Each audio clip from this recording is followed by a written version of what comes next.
Yeah, because I think I need to go and see my friend who's been waiting at the train station So, for a while. but it was nice having you here. It's a shame you have to go. It's your natural? Come again, yes. Yeah, I'm sure. Non bacio per me? English. Can you give me a kiss? Can you? Oh, yes. I'm going. Mwah. It was so nice to have you here. Yeah. Please come again. It was very nice. Yeah. If you will buy the same kind of ice cream, I will be here every day. Same kind of ice cream. Just tell us when you come. Take care. Good luck. too. Good luck. Oh, sure, baby. So good chef need to have a lot of pieces everywhere. I cook all the time, so you guys come back. Yeah, thanks for the chef. Okay. You're welcome. Bye, guys. Be safe. I don't know if it's raining out. But... Oh, let's hope not. Take care. Yeah, you too. You too. Have a nice night. Please don't forget your earrings. Oh, thank you. I already forget. What's your name? Her? You Eva. really like mommy. Dima. I look like mommy. No, you don't look like a mommy. Your soul is like a mommy soul. Thank you. I We forgot your name. My name? Demona? No. Call me just Sweetie, for you. Sweetie. Sweetie. No, my name is Dilena. Dilena, I Yeah. remember. Can you show me your predicament? No, before was it. Okay, especially for you guys. Cynthia. Look. Just because of you, because of your amazing kitchen, I have this. Before it was even more. Yeah, because After the food. I wasn't in toilet. It became smaller.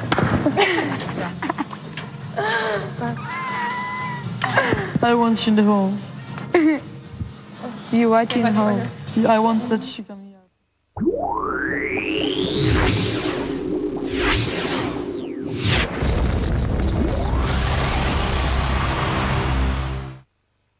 Roy Jones Jr. Pound for pound, undisputed. Jones Jr. Tama Crunch Time live on Main Event pay-per-view. Sunday, November 9. Book now. Throw something down on him, but not your body. Anything what your body's saying, don't do it, kid. Only will find a fall from grace. Can't move! Who will stand when others fall? Survivor Series. Live on pay-per-view. Hey, get your sip it! Welcome to TNA. Total action. It's all about screwing who you have to screw to get to the top. No limits. The entire crowd on their feet. Gotta see TNA. This is a volatile situation. Live TNA Wrestling 11 on pay-per-view. Thursday, November 2012 midday.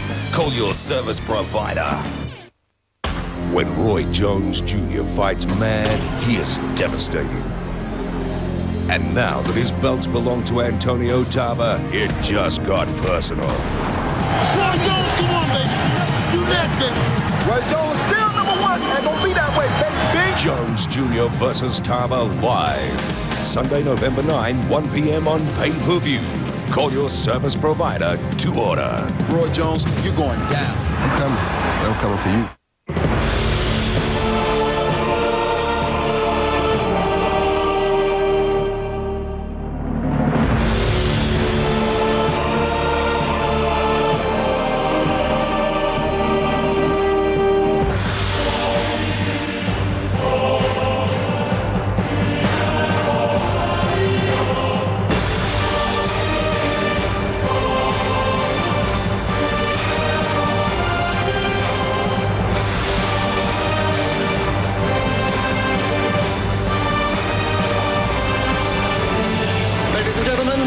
Welcome, Dame Edna Everett.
evening, ladies and gentlemen.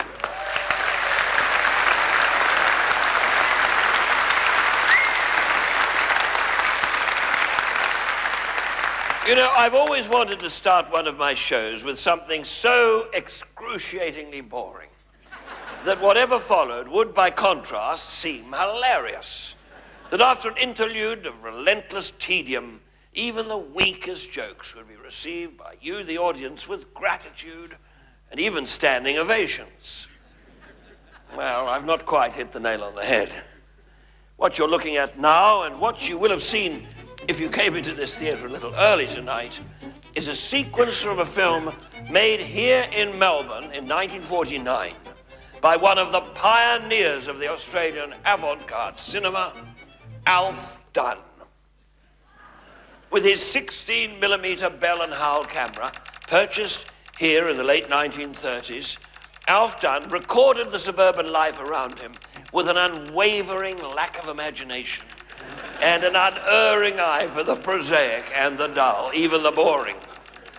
He liked to set up his camera in his driveway in Camberwell and photograph the traffic and the rare pedestrians. Ahead of his time, Alf Dunn was the Australian Andy Warhol. These home movies, and there are hundreds of hours of them in my private collection, possess a mysterious and hypnotic poetry. Alf Dunn liked to photograph children's sports days and backyard parties. Now, these kiddies would be elderly ladies now, perhaps members of my matinee audience. Or even here this evening on seniors' concession passes. I wonder what they made of the strange, almost spooky man lying on his back in their playground, pointing his lens so intently at their jungle gyms. Now, this is a middle-class Christmas party in Melbourne over half a century ago. Please note the juvenile Santa Claus loitering uneasily in the midst of these kiddies. That's me. Yes, Alf Dunn was our neighbor, and Santa Claus was one of my earliest theatrical impersonations. The children, unfortunately, were not deeply impressed or even slightly convinced, and we were all very glad to see the last of each other. But with these grainy and interminable vignettes of suburban life, and without perhaps even meaning to, Alf Dunn, more than any other artist, writer, or filmmaker of his period, defined the exhilarating boredom of Australian life in the middle of the 20th century. I was watching a Dunn-a-thon not long ago. It was 50 minutes of Sorrento, and suddenly, out of the sea, two men emerged, dripping with water. One was my father. It's the only moving image of my father in existence. As I mentioned, the Dunn family and the Humphries family were neighbors. My father was a builder of suburban houses, and then called lovely homes. Very, very lovely homes. He built Dunn's place 5 doors away in the 1938 nautical modernistic style. He built a lot of other dwellings too, some of them in the more prosaic Californian bungalow style, occasionally varied by a modernistic block of flats, a Spanish mission house, Neo-Georgian and Elizabethan. It was visiting building sites with my dad that inspired my early interest in houses, in which I saw an unexpected source of humor. One of the first reviews of one of my stage shows in the Melbourne Age bore the headline, "Are Houses Funny?" I rather felt that they were. Now, our place was not only funny, but the biggest in the street. A 2-story brick Neo-Georgian mansion in the late 1930s style. It had a 50-foot setback. You see, in those days, social prestige was measured by the distance of the house from the street. Or as we still quaintly call it, the nature strip. And behind these houses, just a few streets away, was the Camberwell football ground, from which arose on Saturday afternoons the most frightening noise of my childhood. the roar of a crowd. Even now, I've learned to tolerate and even encourage such expressions of mass approval. Here began my lifelong hatred of sport. In some of my shows of the 1960s, I parodied sporting figures. There was a surfer in 1964 called Nipper Dixon, and an obnoxious public school skier whose name I can't remember. But it was in the early 70s that I discovered the most athletic of all my characters, the energetic, perpetually thirsty entertainments officer of a Sydney football club. His name was Les Patterson. No f***ing worries.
diplomat. I travel the world for Australia. I've been everywhere from Abu Dhabi to now. I used to like a drink, but some bastards think as a teetotaler I'm a failure. And I feel like a prick when I wake up with a chick, and I don't know where the fuck I am. Come one, come all, where the petrodollar starts. So say your prayers, get into bed with Liz while I explore those foreign parts.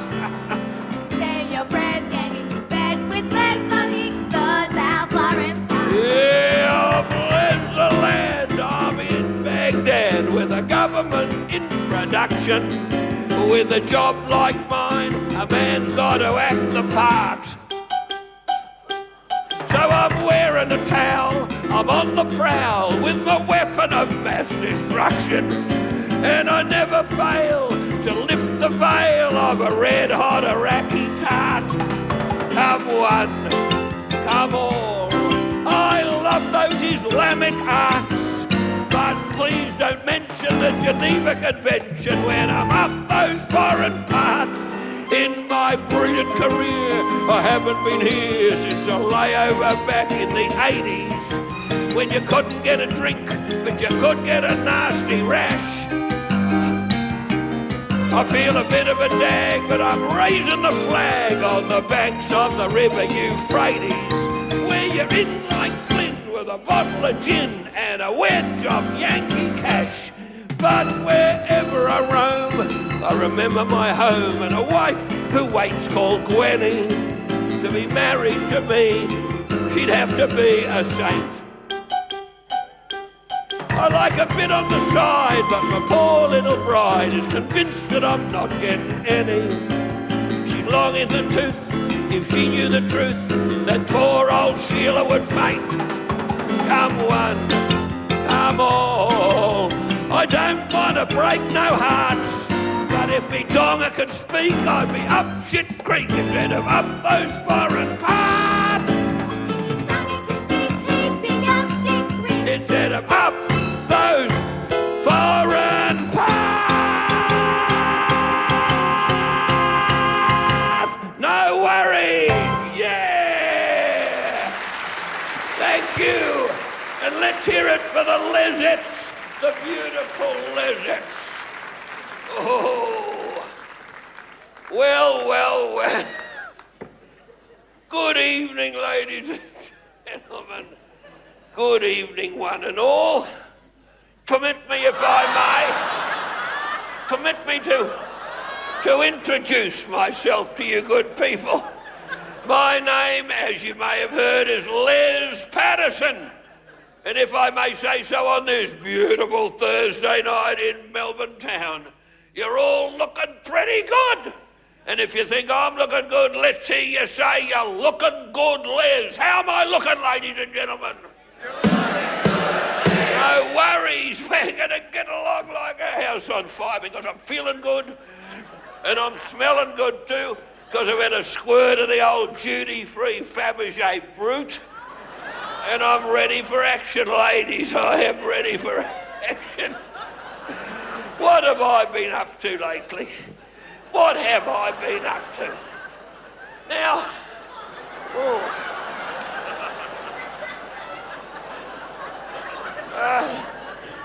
the old heat-seeking missile's flying up tonight. I reckon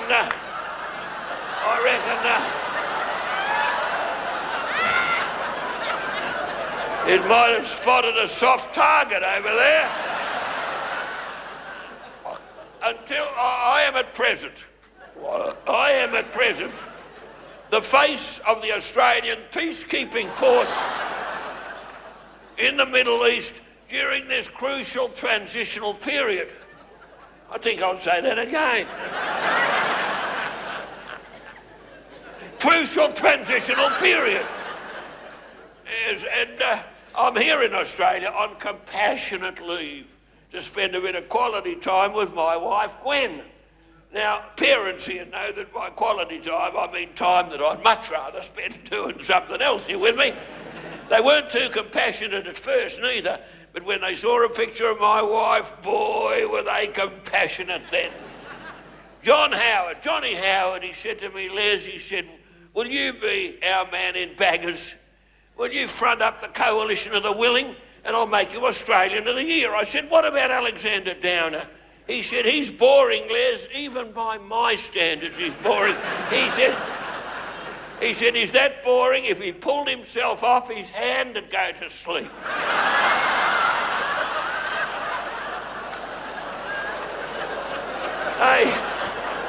They may not have been his exact words, but word to that effect. Word to that effect. Oh, Christ.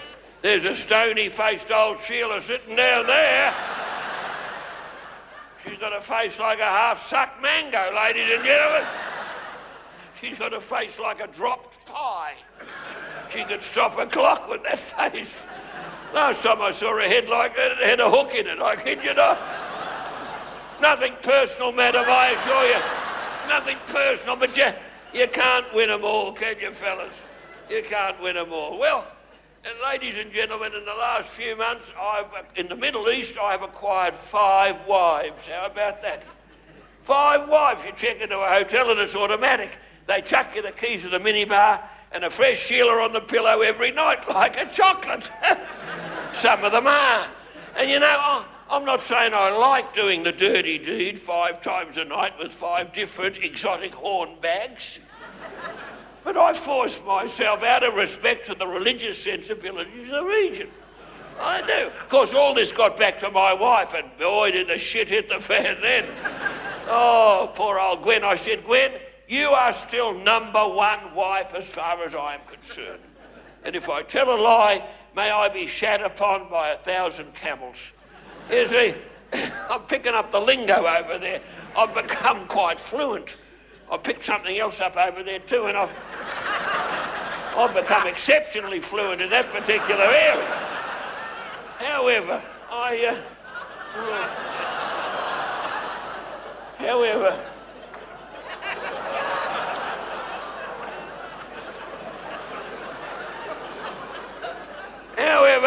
ladies and gentlemen, my wife said to me, she said, Les, would you love me if I wore a black hood over my features? I said, you don't know what that would mean to me, Gwen. I said to her, God love her, but she's lonely, my wife, very, very lonely. Lonely as a bastard on Father's Day most of the time. lonely as Peter Hollingworth at a Child Protection Agency fundraiser. She's as lonely as Kim Beazley's press secretary, and he'd be bloody lonely, wouldn't he? Because I'm away, you know, doing the business of Australia all over the world. And so I bought my wife a dog. Isn't that nice of me? Bought her a dog to keep her company. So there's 2 dogs at home now. And every time she whistles, it comes to her. That's lovely, isn't it? And she whistles a lot because she's got the loose denture. You know, she's like a fucking kettle, as a matter of fact. I'm sorry, madam, I'm sorry. It just slipped out. You know the feeling, darling? Anyway, it did. And I was in the Middle East recently. I know you, don't I? Hello, darling. What's your name? Angela. My, you used to be my research assistant, Angela. Isn't that fantastic? That's amazing. Yeah, it's beautiful to see you. Beautiful to see you. That's lovely. An incredible coincidence. I didn't recognise your face, but the top of your head rang a bell, Angela. That's it. That's it. We go back a long way, don't we, darling? She always used to say to me, Les, you go back a long way. You with me? You're ahead of me, I reckon. Anyway, I was in the Middle East and the phone rings and it's my wife telling me that the dog won't come when she whistles anymore. So I said, take her to the vet, end of conversation. But the next night she rang me and I was busy training a new research assistant who will be working under me. She was working under me at the time, funnily enough. You know the routine, Angie, don't you, darling? And I had to reach across her to get the phone. I always have a photograph of my wife, too, on the bedside table in my travels. Slows me down, fellas. It does. You know? Takes the edge off the excitement, I can tell you. I'll lend it to you, mate. You can go all night with a picture of my wife. God love her. However, I took the call. I said, yes, Gwenny. And she said, I've been to the vet. I said, what happened? You know, I went on talking. You know how you pretend to be interested in what your wife is saying. So she said, I've been to the vet, and the vet says that there's hair in the dog's ears, stuffed with hair. It can't hear me whistling. So to go to the chemist and get something called Nair, some product called Nair. So she went to the chemist and the chemist put the Nair on the counter and he said, Lady Patterson, if this pharmaceutical product is for your legs, use a lot of soap and water. It's very, very caustic. And if it's for your armpits, lots and lots of soap and water. And if it's for your back. And my wife said, well, I'm not a South African, she said to him. But I mean,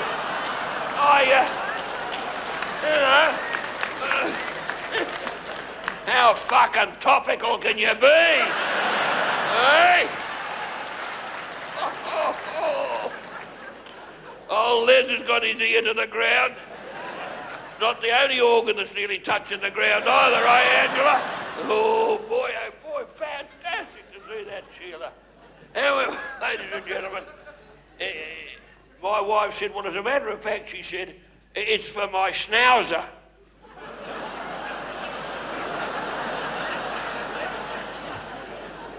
The chemist said, in that case, don't ride a bike for a fortnight, he said. Isn't it beautiful? You can tell that anywhere, couldn't you? I just have. Oh, there's no water restrictions down here, ladies and gentlemen. Oh, no, but you know, I'm back in Australia and it's beautiful. It's fantastic. I'm being headhunted right and left. Everyone wants my services. They wanted me to be the new Governor-General. But I couldn't stick it out in Canberra. Oh, mind you, I've stuck it out everywhere else. So I'm moving into my own field, which is sport. I love sport. I've always been very athletic. Though in your minds, no doubt, I'm synonymous with the arts in Australia. I kick-started the film industry. I've had a finger in a lot of artistic endeavours. And you with me? You were always pretty artistic, weren't you, Ange? So I'm moving away from the artistic. Let me put it to you this way. I'm turning my back on the artistic community, and with understandable caution too. And I'm moving into the field of sport. And sport in Australia is the Cinderella activity in this country. It's pretty well ignored by the media. Look at the papers this morning. Pretty well nothing about sport on the front page at all. Admittedly, there were sporting articles on pages 2, 3, 4, 7, 8, 9, 12, 15, 17, 21, 23, 28, and the sporting section, but that's not good enough. And on the television, 10 minutes with nothing about footy at all this morning. Sport is being marginalised by stupid things like news, weather, Harry fucking Potter, you know? I could show that little dickhead where to stick his broomstick, I'm telling you that. Hey? So, I'm getting to be a literary critic now, but I'm going to change all that with the aid of a multi-billion-dollar government grant. I've formed a committee called the Federal Authority for the Regulation of Team Sports, FARTS. You might have had wind of this already.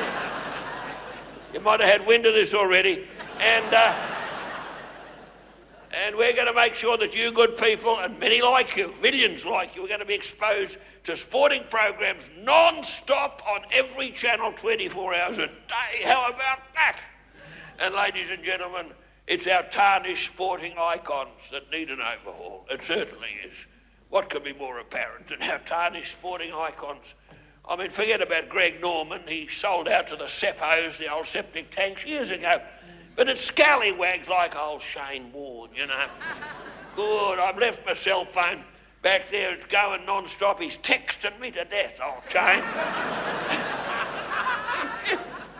And I said, Shane, before you even go out the door, haven't I told you, people in your position and mine, you never have to pay for it. You never have to pay for it. You know that as well as I do, Angie, don't you, eh? Oh, old horny Warnie. And you know, he got into strife over that diarrhea tablet his mother gave him. You remember that? He's in more strife than Speed Gordon. I mean, he was only trying to look good for the cameras. And what about Wayne Carey? Now, I don't know what happened in that sausage sizzle incident. I don't know whose sausage was really fucking sizzled, frankly. All I know is he's done a run into Adelaide where he's become the Jacques Cousteau of the hot tubs. He regularly puts the Uzi back in the jacuzzi. But don't start me on Thorpe. Don't start me on Thorpe.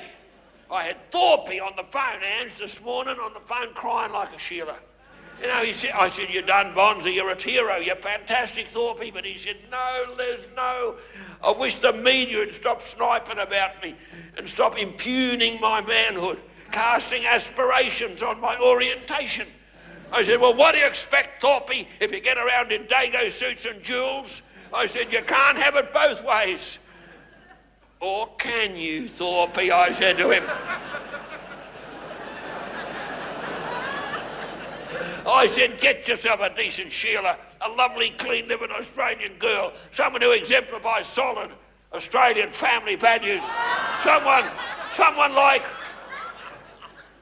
Oh, I'm allergic to something here. I think I'm going to sneeze in a minute. But that terrible build-up of phlegm.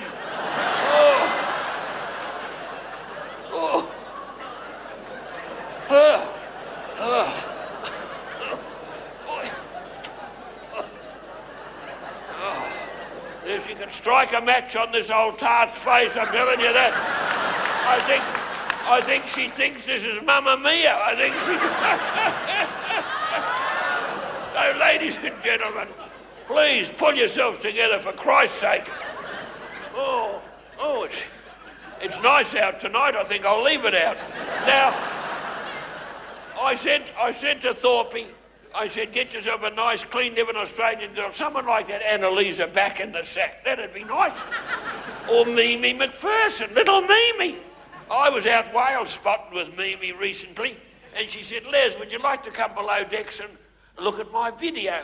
I said, I think I've seen that video already, darling. And about 1,000 other fellas as well. And I said, I've got a bit of footage down below you might enjoy. I said, are you with me? Ladies and gentlemen, but Thorpe has got endorsements coming out of his arsehole. There was an inch of that man's body that hasn't got an advertisement on it.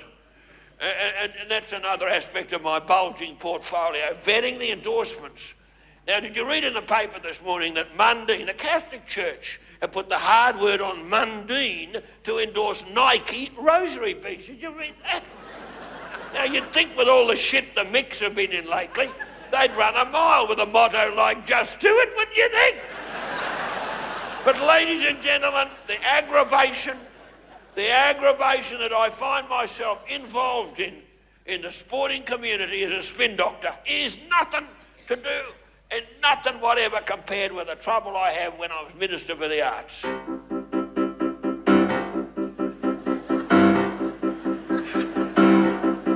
When they offered me the job of cultural attaché, I envisaged a sophisticated life. And I didn't need a very strong incentive to spend 11 months a year away from my wife. You have to go to operas and art shows to put Australian culture on the map. I thought with all the time I'm spending, I'm sure to get my ending at the taxpayer's expense. Crap. For there's no escaping poofters in the arts. They hang around like yesterday's old farts. Most opera first-nighters are raving pillow biters. And the ballet, to my horror, is like Sodom and Gomorrah. I can't stand all those highbrows with curtain rings in their eyebrows. They must have broke their poor old parents' hearts. And I dread literary lunches with a mob of freckle punchers. Oh, there's no escaping pofters in the arts, you better believe it. There's no escaping pofters in the arts. Thank you, ladies and gentlemen. Thank you very much.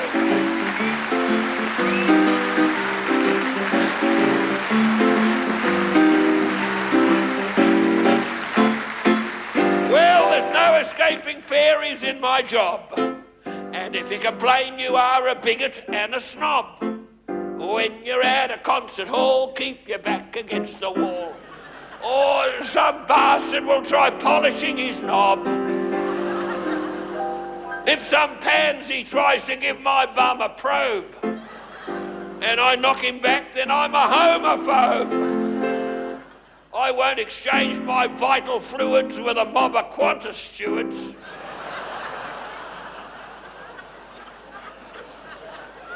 And I don't think it is funny in the opera house's dunny. If some stupid namby-pamby wants my meat inside his samby. Are we really hearing this, I hear you cry? Oh, there's no escaping pofters in the art. Thank you very much indeed, ladies and gentlemen.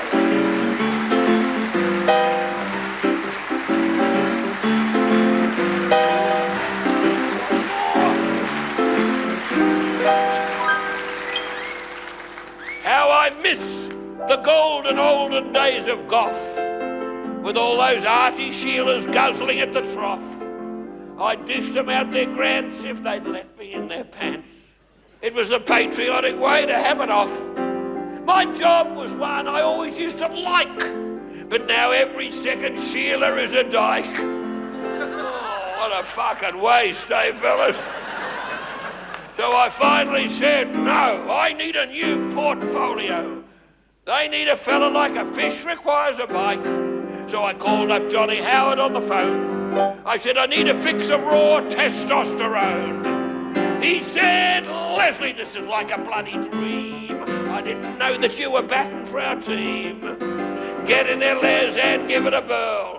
Stop Wayne Carey from porking the girls. And Thorpe looks a prick in Armani and pearls. So on the footy field or on the tennis court, keep those fucking pofters out of sport.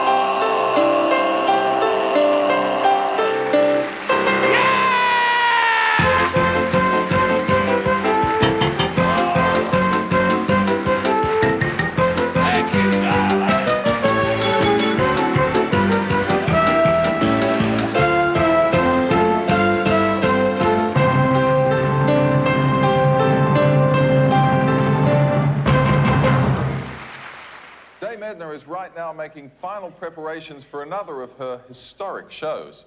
A famously private person, Dame Edna has never previously allowed cameras backstage, but tonight she's graciously granted us access to her inner sanctum.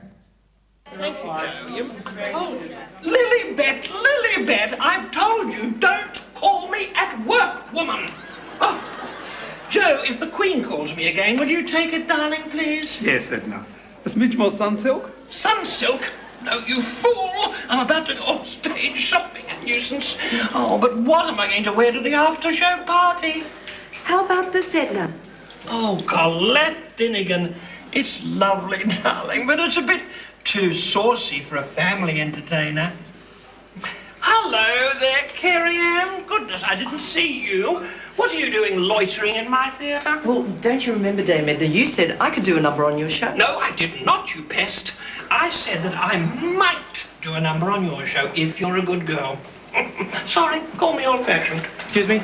Dame Edna, look what I found in your backyard. Oh, Jamie Jury, they're beautiful, but they're almost too good to waste on my audience. He can leave his shovel any time he likes. Dame Edna, to the stage. 2 minutes. I'm famished. Is there food? I must eat something. Dame Edna, would you like some pizza? Annalise! Oh, lovely, darling. It hasn't done your figure any harm, has it? Dame Edna, to the stage. Places, please, ladies and gentlemen. I must be topical. Jessica, what's the latest news, darling? I was afraid you'd ask me that. I've got to check with Brian. Good evening, Dame Edna. Speak, Brian. Here is the news. Tonight, a lucky audience is going to have the best time of their lives. The way it is, I'm Brian Henderson. Good night. Thank you, Hendo. Dame Edna, on stage. 60 seconds. 60 seconds. My public awaits! My favourite dresses.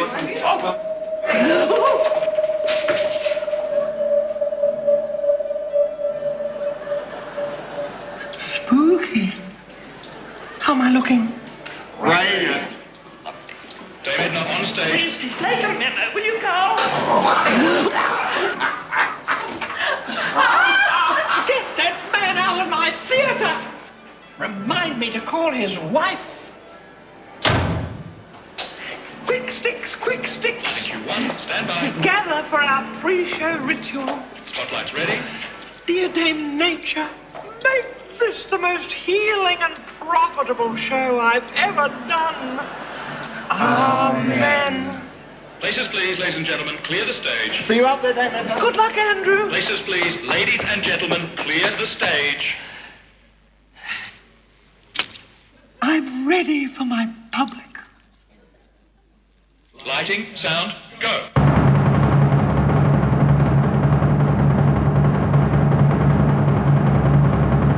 Ladies and gentlemen, please welcome Dame Edna Everett!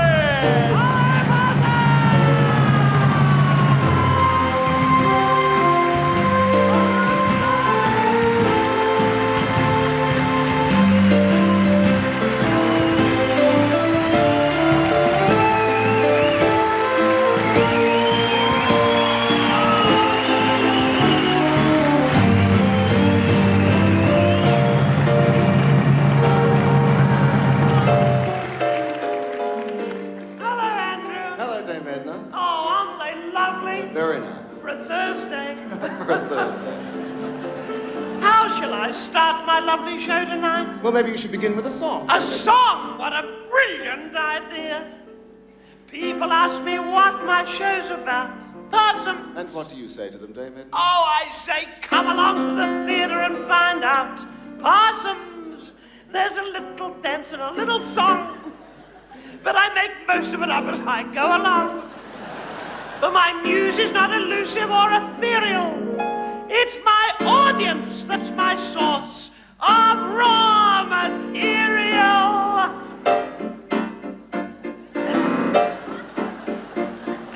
You. This show is all about you. What you hope, what you dream, how you fit in the human scheme. And if anyone asks what kind of show I do, this lovely, intimate show is all about you. Oh, I didn't know what I'd talk to them about tonight either. I was in a state of confusion. And then I looked through a little hole in the curtain. I saw their faces, and my theme became apparent. This show is all about you. What you do in your bedroom, how you do it, and with whom. But this lovely family show is never blue. This most acceptable show is all about you. Have you heard of Michelangelo? Yeah, he hosted the Logies this year, didn't he? He might have hosted the Logies. I'm not sure about that, but I do know that he was also an interior decorator in ancient Rome. And one day the Pope said to Michelangelo, I've got a spooky and rather boring little chapel called the Sistine Chapel with nothing on the walls except wet stucco. So he said, hop up that ladder, Michelangelo, with your paintbrushes and transform it into the wonders of Rome. And he did, which is really my roundabout way of saying, Possums, that tonight you are my wet stucco. And on you I intend to create my masterpiece. You. This show is all about you. What you doubt, what you believe, what you're hiding up your sleeve, what you've concealed of your taxable revenue. This deeply probing show is all about you. This could be a lovely chance for you ladies to make your debut. Does all of this fill you with a spooky sense of deja vu? Possums while we're hugging and we're kissing. Think of the folk who don't know what they're missing. The simply stupid or the just plain dumb. The morons who've decided not to come. I refer to them. Oh yes, let's talk about them. Sitting at home, the poor old souls, squeezing their greasy remote controls. Not my place to criticize or condemn. But since they're not here, we can say what we like about them. Ladies and gentlemen, please welcome the gorgeous Edna Ritz. Edna Ritz, how beautiful.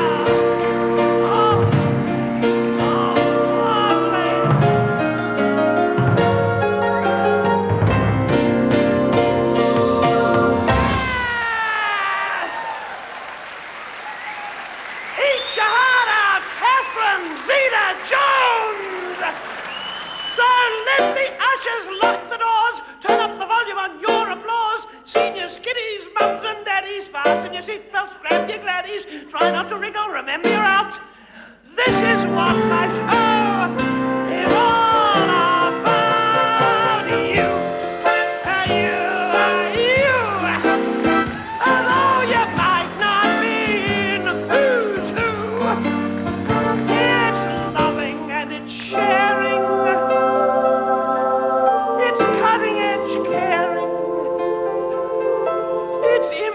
And it's elfish. It's radically unselfish. Yes, my show is all about you. To a small degree. But most of my wonderful show is all about me. The bulk of my lovely show is all about me.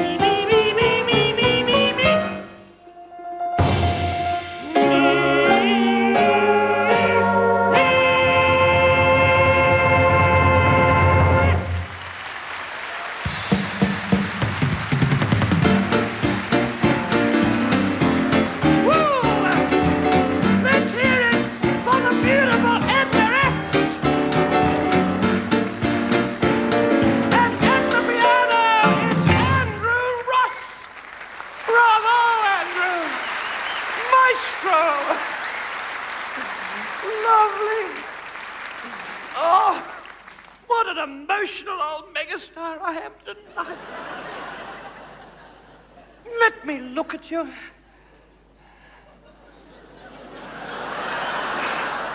Oh, you've aged, darling, you've aged. And yet I stay the same. It's not fair, is it? It isn't. Oh, darlings, but at least I'm here amongst my own people, back to my roots, back in beautiful Melbourne with my own tribe. My homies was my new little friend Snoop, doggy dog would say, I'm hanging with my boo, aren't I? Yeah, I am, and I'm... Or as J-Lo says, I'm still Edna from the block, and I am. The Americans sucked me dry. They sucked me dry, those Americans. They did, darlings. They gave me nothing except money and awards. They saw me as a star, but you see me as a neighbour, don't you, possums? Admittedly a neighbour with a much nicer house than yours. But still someone you could borrow a lovely cup of sugar from or a little teaspoon of cream of tartar. Oh, but you don't hear about that now. Young people wouldn't know what you meant by cream of tartar. Have you heard of cream of tartar? Oh, you have. Not quite as young as I thought you were, but I mean... People don't bake anymore, and all the lovely things of the past seem to be drifting away. Whatever happened to carbon paper? Carbon paper. Or bank managers, where have they gone? Or Rubik cubes. Or fondue sets. Where are they? All those fondue sets. They can't all be in the same opportunity shop in Mailing Road, can they? It can't be. Or Mission Brown. What became of... Remember Mission Brown? Where is all that Mission Brown now? Oh, the telegrams. Oh, I miss them. And seersucker. In particular, I miss seersucker. You know, I belong to the seersucker generation. I love that puckered and wrinkly old fabric. And yet I thought it had died out until recently when I went to Queensland. Seersucker is alive and well in Queensland. And there are so many old people in Queensland in that heat. Why do they do it, darlings? I mean, if you want to preserve something, you put it in the fridge, not the oven. Wouldn't you have... You would have thought, wouldn't you, darlings? Oh, dear, I was at a place called Bundaberg. The curtain went up. I looked out on a sea of sucker. I did! The audience was so old. The audience was so old and puckered and wrinkled. It was hard to tell where the seersucker ended and the audience began, quite frankly. Oh, darlings, but there's a mood here tonight. Do you feel it? There's a beautiful, beautiful mood. There's the feeling that we're all in the right place at the right time and in the right company, too. Isn't that lovely? It is, and I'm looking down, and it's like being in a lovely jumbo jet going somewhere beautiful, isn't it? This is first class here. Well, you look as though you've been upgraded, I'm afraid, but still. I mean, in a way, it's like first class on Qantas, isn't it? Where the crew sits. And up there, on that little mantelpiece, a definite touch of virgin blue there is. And all the way up there near the ceiling, right up there, where we have a slightly poorer type of person, standby, my little standby possums. But they're nearly stuck to the ceiling. They're like little fruit bats up there, aren't they? Don't dribble on us, don't dribble on us. Hello, hello, hello. Listen to their wistful little squeaky cry. Poor little darling, don't you worry. As the show wears on and on and on tonight, I'm going to glance up there from time to time. I will. In strict proportion to the amount that you have paid. Goodbye, goodbye. Aren't I a tease? I'm a wicked, wicked tease, aren't I? I shouldn't tease you, but I just said, oh, hello. Having a little sip of water, are you, darling? Are you? Oh, how lovely. It's such a new thing, isn't it, that glog, glog, glog, glog in the theatre. Isn't it? I mean, it wasn't long ago. It was boxes of chocolates, wasn't it? It was Black Magic and Old Gold and Ernest Hillier's and James's moving and rustling around the audience. Now it's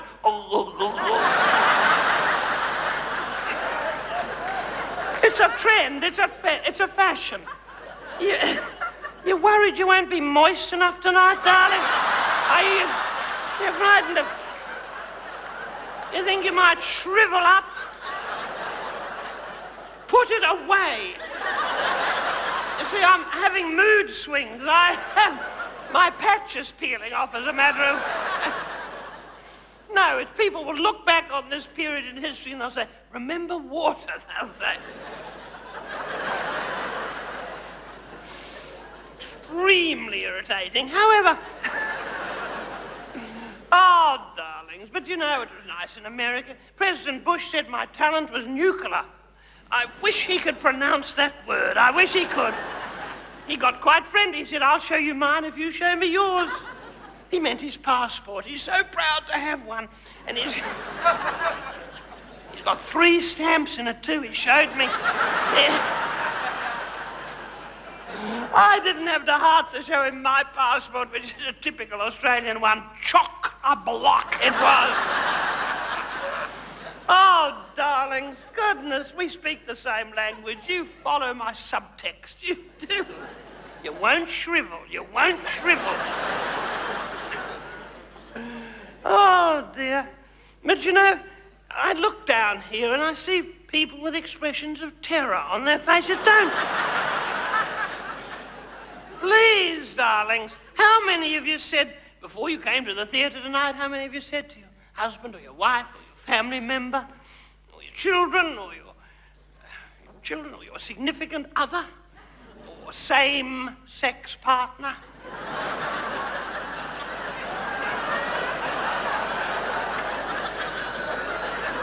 Oh, these old eyes don't miss much, they don't. How many of you said, I hope Edna won't pick on me tonight? I don't pick on people. I empower them. I do. You know, do you think those disciples by the Lake of Galilee said to each other, I hope Jesus doesn't pick on us today? Of course not. They wanted to be picked on. They were flaunting themselves. They were flapping their fishnets at him. They were.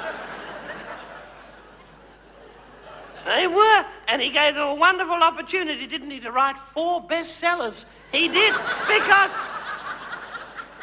those Gospels, they were the Harry Potter books of their day, they were. And I mean that in a very reverent and a lovely way.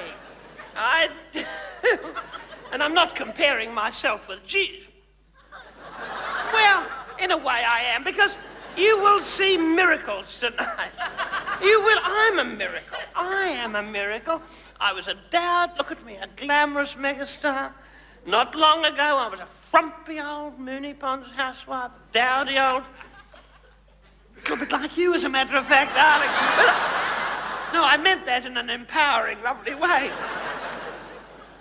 But I've given hope to women. It's wonderful. And I'm looking down, I see women here looking up at me too, drinking in my words. Their faces are like flowers. The occasional cactus, but on the whole, faces like flowers. There's a lovely woman now that I'm focusing in on.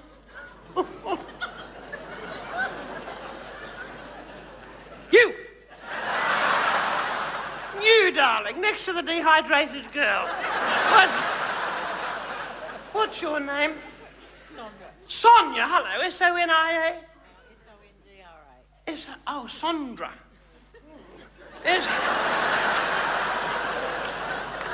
Sondra.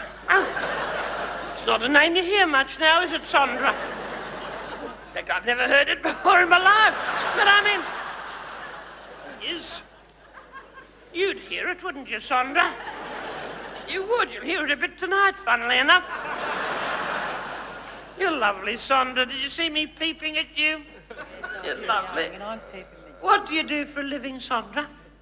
Play golf. You play golf? Oh, darling, but what did you do before you took up golf? Just brought up the family. You brought up... Don't say just. I don't want to hear about your low self-esteem, Sondra. You did more than bring up the family. You did lovely things. Bringing up a family is an honourable thing to do, Sondra. Where do you live, darling? North Watsonia. North Watsonia.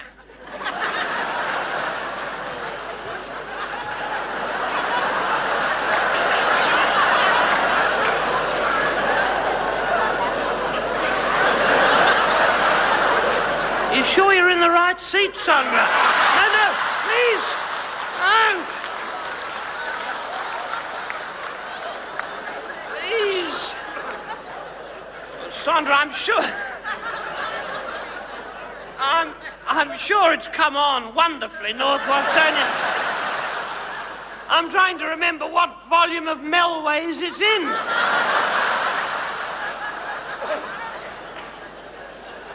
North Watsonia. What line is that on, Sandra? What line is it on? Hmm? The Glen Iris line. It's not on the Glen Iris line. Sonia, don't waste our time, Sandra. I'm getting snappy again. Have we met before, Sandra? Yes. We have we, darling? Lovely. Where did we meet, Sandra? No, we never met, but I've seen We you. haven't met, you see? You're in a state of total confusion down there. We have met. Your name is Sandra and you live in North Watsonia. What's happened to your short-term memory, woman? We get a lot of people from institutions in my shows, I'm afraid. I'm glad of that. There are people here... Doctors recommend me. There are people here that haven't got tickets, they've got prescriptions. Isn't that lovely? Oh, Sandra. Is that a Suzanne's outfit you're wearing? Is it? You know, it's Suzanne's motto is, this goes with that. But not in every case, Sandra. Not in every case.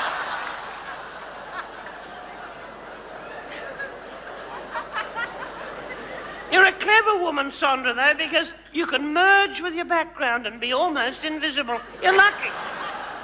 You're lucky to be unobtrusive. You're like a little chameleon. Do you know what that is? It's a reptile, and it's a spooky old reptile, isn't it? Hello. It is because it just changes whatever the background is, whereas I can't go anywhere with anonymity. It's dreadful. I might on Sunday go down to the little Camberwell market. Everyone will notice me, pester me, ask for autographs without any paper, without any pen, take pictures, not know which button to press. It's dreadful. I have a headscarf the Queen gave me, which gives me total anonymity. It's a horrible headscarf, but she's never been known to give away anything good. And I wear that. No one knows who I am, Sandra. You dear woman, sitting down there gazing up at me with that funny body language of yours. Did you go to the hairdresser this morning, Sandra? No. I didn't think so for a minute, but it doesn't matter. It doesn't matter. It's only a show, isn't it, Sandra?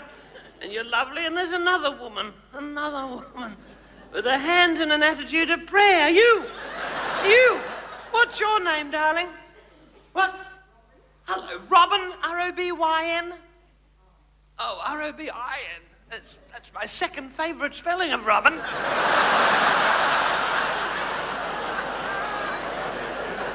What do you do for a living, Robin? What did you do, Robin? You worked on a farm, did you? What kind of farming did you do? Think back, Robin.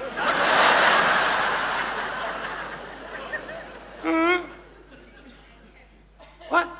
Sheep and cattle, was it? Where, Robin? Whittlesea. Oh, lovely down at Whittlesea. Beautiful, Robin. Where are you living now? Kew. Lovely. I adore Kew. You've heard of Kew, haven't you?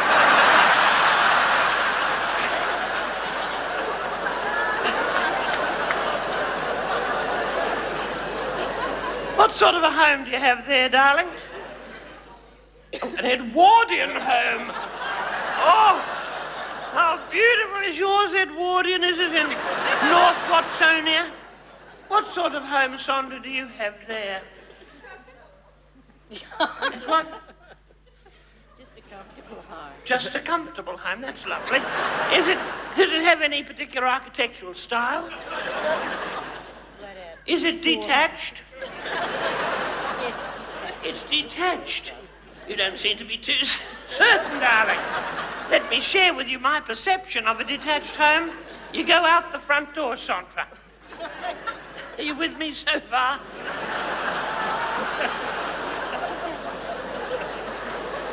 You turn sharp right. You walk a few paces, then you turn sharp right again. And if you slam into a wall,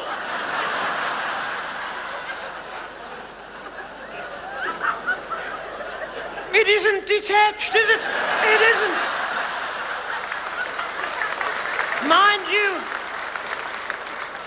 Mind you, Sandra, you look as though you've slammed into a thing or two in yourself. You do, but I mean that in a lovely, caring way. I do, because I'm adoring and bonding with little Sandra, as I am with little Robin, too. You little farm girl there, Robin. And you're in Kew. Do you miss the livestock, do you, in Kew? What type of a home do you have there? Edwardian. Oh, an Edwardian home? How beautiful. And is it a one-family home? Do you know the family, do you, Robin? That's a help. It's a help to know them, isn't it, darling? Have you made it beautiful? I think you have, you lovely, merry little mite. You've got a lovely bone structure. Anyone commented on it before? Has a show ever noticed you before, Robin? Has a show ever noticed you? This is a bit historic, isn't it, Robin? Well, it's noticing you now. I love your bone structure. A nose in the middle, an eye on each side. Doesn't suit everybody, does it? And it's beautiful to see a few senior citizens here. Lovely old seniors and the courageous women who signed them out and brought them to the theatre. There's a particularly lovely old senior there with a moustache. Little grey moustache. Hello, Scene. Hello. Hello. He's heavily sedated. He's not really following this, but he's enjoying the colour and movement, and I think that's the main thing. It is. His eyes are shining. He's enjoying himself in his own funny little way. It's beautiful to see. There's a few other old seniors here in various stages of unconsciousness. It's a delight. And people, this little grey woman, hello. Who are you? Judith. Hello, Judith. You bright little spark. What do you do, Jude? I'm retired. Retired for what? Nursing. Nursing? I felt the care. I felt caring. What kind of nursing did you do, Judy? Psychiatric. Psychiatric. Most amusing, most amusing. Psychiatric nursing. Well, you might be put to work tonight. You might have to, some of that old knowledge might come in handy tonight, Jude. But you've retired from the psychiatric nursing now. Lovely. And where are you living? East Melbourne. East Malvern. Oh. East Malvern, Kew. Please, for heaven's sake. The East Malvern of the future, that's what it is. It could be trendy like Yarraville and places like that, couldn't it? Little Sandra. Woman I adore. However, it is lovely, and you know, Judith, can you tell me why you remind me of me? It's bad hair, touch there, isn't there? A little rinse you've had there. And you know, I used to try to make my own clothes, Judith. I did. And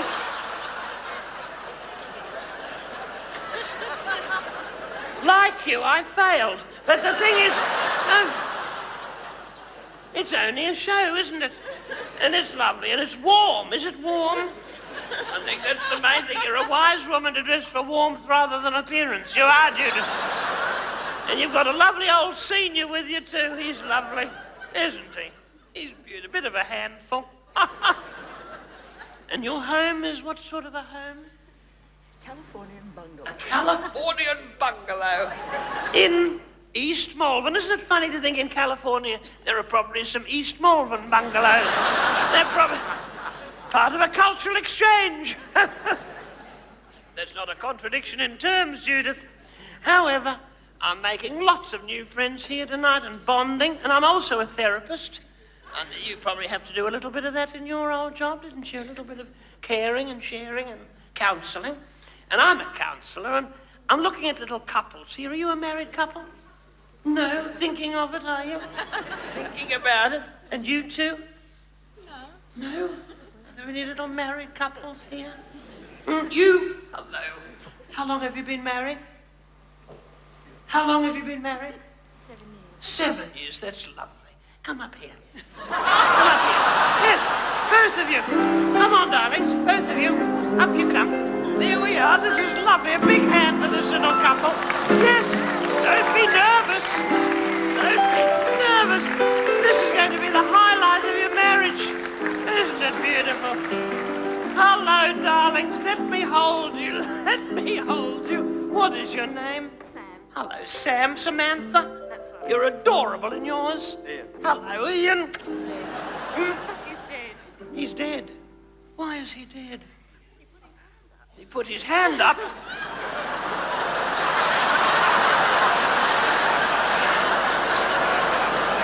Well, you are a married couple. Now, come over here. Look, darling, I'm cherishing you. I'm going to help you both. There we are, Sam. Ian, sit there, Ian. Ian and Sam, you're adorable. Now, hold my hands, Ian and Sam. Hold my hands and take a deep yoga breath. Breathe deep into your lower chakra, Sam. Both of you say after me, please, Dame Edna. Come on. Come on. Say it, please. Please, Dame Edna. Help us. Please help. Help us with our crumbling marriage. Say that. No. Say it. Help us with our crumbling marriage. I'll do all I can. I've got some little questions. Now, no. This isn't the Jerry Springer show. Remember that. You're lovely. Now, I'm going to do all I can for you, Sam. I am. You've been married 7 years? That's beautiful. Please, this is serious. Your marriage is at stake here. No. Now, listen, Sam. Where are you living? Tell me, please. Where? Hawthorne. Yes, would you agree with that, would you? We were working out where our house was on the video at the start of the night. Oh, were you almost on the video, were you? Oh, lovely, Ian. Well, there's going to be some revelations here tonight, possums. Remember, what you see here tonight, what you hear here, please let it stay here. This is a 3-step program. You come, you laugh, you leave, all right? What do you do for a living, Ian? Marketing. Marketing? What do you market? What would you like me to market? No, I'd like to know what you market. All sorts of things? Yeah, Lovely. pretty much. And working out for you? Yeah. Lovely to be in Hawthorne, too. And how did you meet? Where did you meet? I think it was in a pub. In a pub. You think you're sure, aren't you? I'm pretty sure. What was the name of the pub? I think it was the Glenferrie Hotel. The Glenferrie Hotel.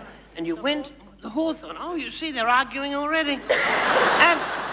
And did you see her instantly? Yes. You did. Did you feel that little vibe? I did. Isn't it wonderful? And how long after that meeting in the Glenferrie Hotel did you tie the knot? About 6 or 7 years. Oh, 6 or 7 years. 6 or 7 years. Did you keep going back to that hotel, hoping to see each other? But you met, and you knew who He was, and he knew who you were. Did you go out together a few times? We did. Lovely, how romantic, Sammy. How lovely. Has he got any irritating habits now, you find? No. None. That pause, that little silence meant something. One, you've got to, this therapy won't work if you're in constant denial. Any irritating habits? Not happy with the snoring. You're not happy with the snoring. Now, does she complain about the snoring? No, just pinches. Pinches you. That won't work. He'll start again.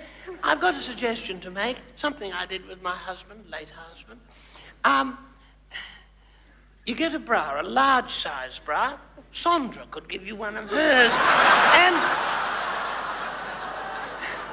And you put it on and stuff it with socks. Put it on him. Stuff it with socks or tennis balls that the dog has finished with. And then you swivel it around to his back, and he can't lie on his back in bed, so he won't snore. It's only awkward in the morning when he's paying the milkman. Make sure he doesn't turn his back on a tradesman. It works. It works. What about her? Does little Sammy have any slightly irritating characteristics? Besides the fact she's right all the time. She's what? She's right all the time. Ah, right all the time. It can be irritating, Sam. Pretend to be wrong sometimes. I did. Right all the time. Any other little quirks? No, that's really bad. That's it. Yeah. Parents still alive, are they, Ian? Yes. Yours too? How lovely. Is there a dominant parent-in-law?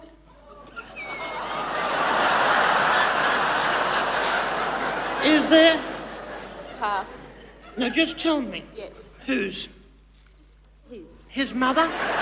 His mother. What's her name? Mrs. Ian. Mrs. Ian. Now, what's her real name? Lynn. Do you get on well with her? Yes. Does she come and stay sometimes? No. Lynn? Where does Lynn live? Far, far away. Where? Mount Martha. Mount Martha. Mount Martha. Oh, lovely. And does she come to town sometimes? Oh, absolutely. She visits you? Yes. And is there any tension there when she comes? No. No. So what is the problem exactly? This is being videotaped, isn't it? No, it's not being videotaped. This is confidential. Look, I'm sorry. What kind of a therapist would I be? What kind of a therapist would I be? No, just tell me secretly. She doesn't come to see us enough, actually. Not enough? Oh, she's a little bit of a stranger.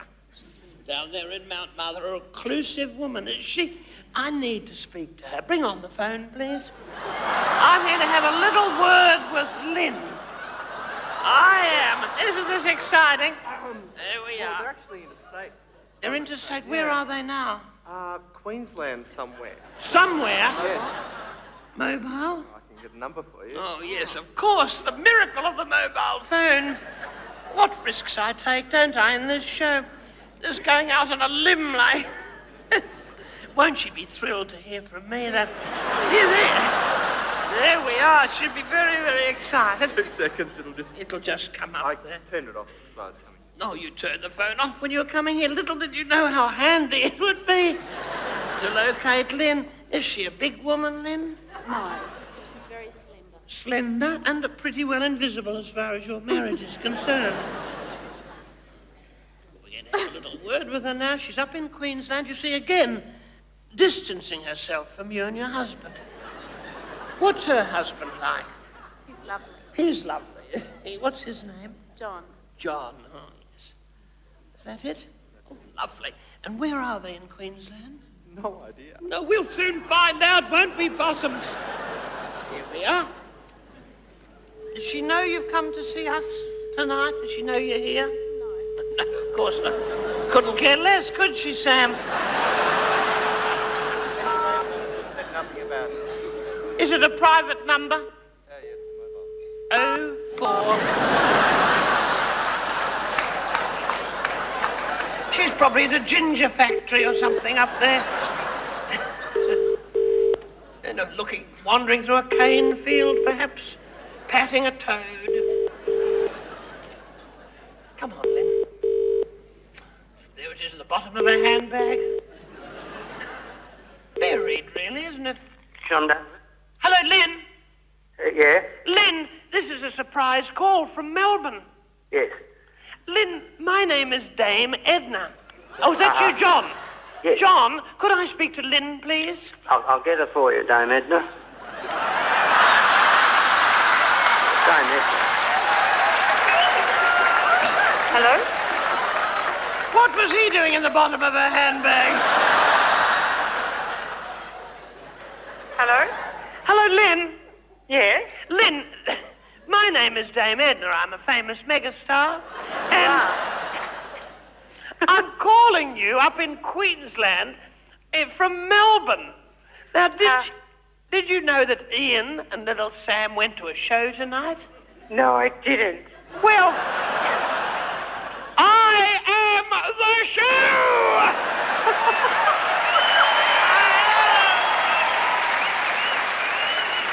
You've got to be kidding. Lynn, can you hear the audience?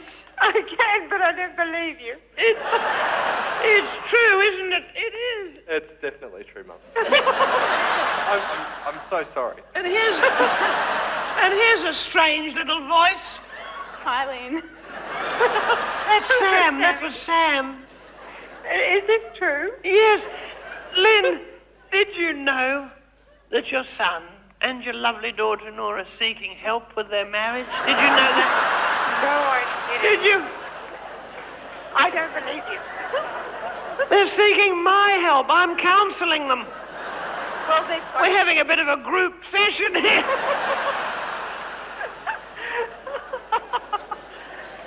Oh, darling. What's happened to the house in Mount Martha? Have you locked it up? Don't tell anyone. Is there anyone there? I'm not telling. No. Did you close the little side window? Oh, no, I forgot. I bet you forgot to do that. But Nervous little... Having a lovely time in Queensland, Lynn? I am. I'm doing the washing, actually. Oh, you're doing the what? You're washing? I'm washing. You're doing the washing? I am. Oh, are you?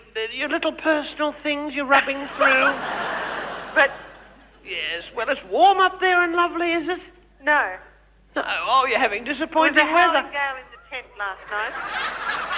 I'm sorry, Lynn. Sorry. I hope it hasn't ruined your holiday.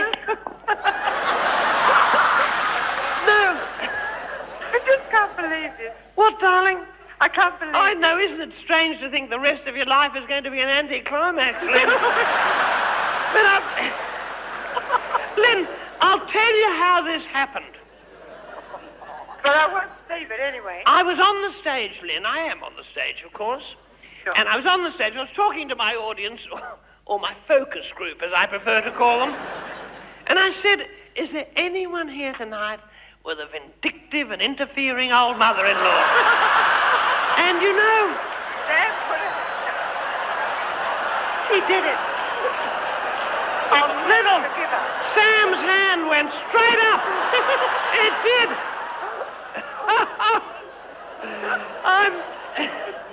I'm teasing you. I'm teasing you, Lynn, aren't I, darling? Oh, I am, you dear woman. Lynn, can I ask you... I'm so delighted that you've spoken to me. I've always admired you and I've always wanted to say hello to me. I'm just isn't this incredible? I'm going to have a photograph taken of myself talking to you on the phone. Move in. Lovely! Look! Kelly and his, I'll never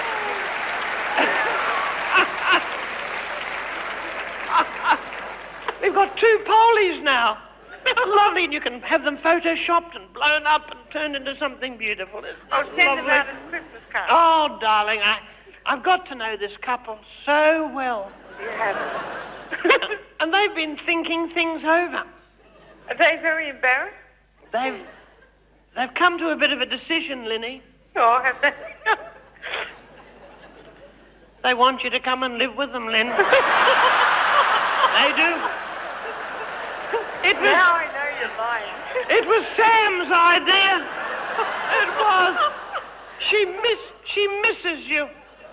She misses you. She thinks of you as the recluse of Mount Martha.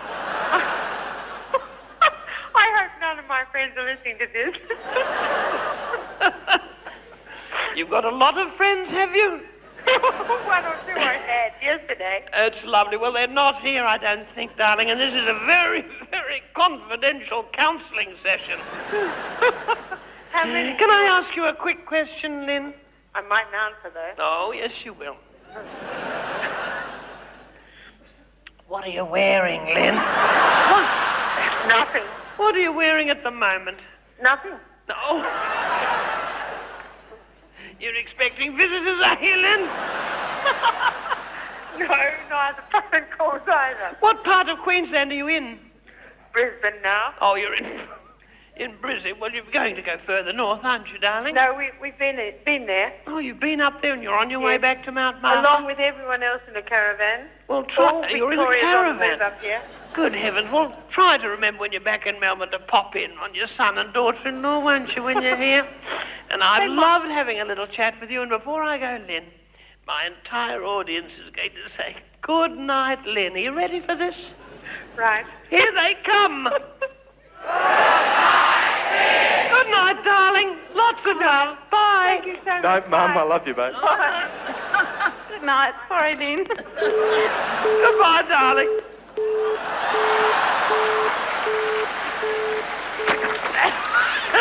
Lynn! Little bow to the audience. Come on, bow to the audience. Oh, lovely, Sammy. And look, Sammy, some lovely Cadbury's Roses chockies for you. And a lovely bottle of Banrock Chardonnay for you, Ian. Let's hear it for this beautiful couple. Oh. Oh. Oh. Oh, dear. I wish I could help my own family like I helped and healed that family. Alas, I can't. I have a problem daughter, my beautiful, beautiful daughter, Sondra. Her name is Valmay. And she was a lovely child, but she became dysfunctional, Valmay. She formed a relationship, a spooky one, with this very peculiar, retired Czechoslovakian tennis player. A woman called,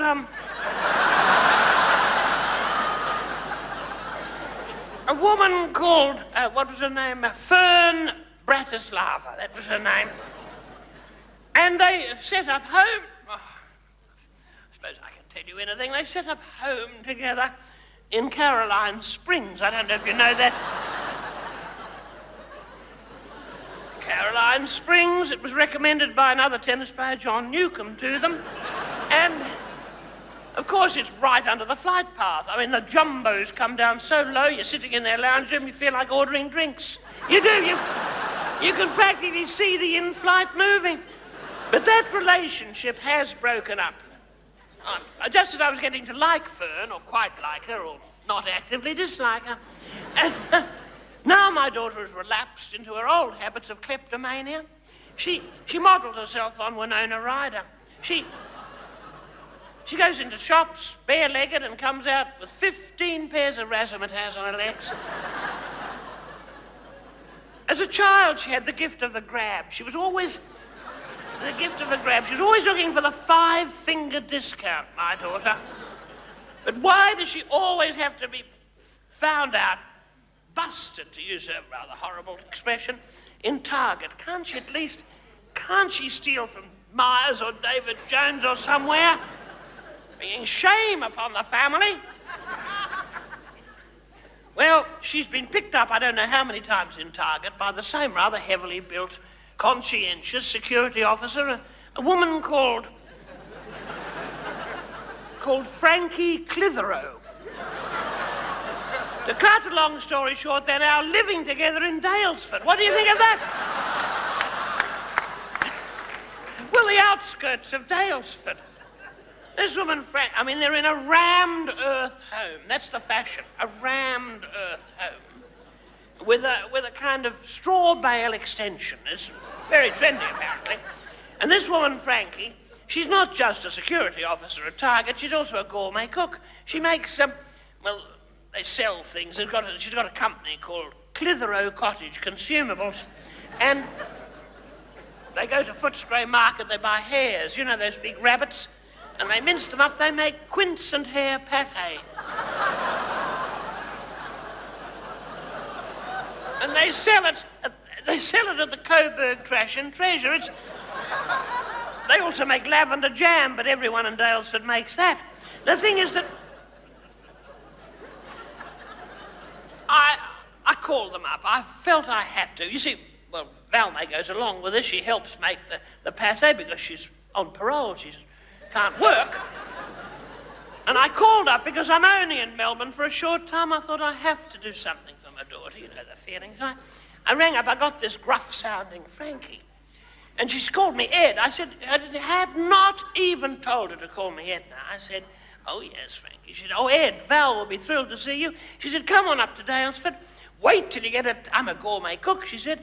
Wait till you get a little taste of my crusted loin of hare.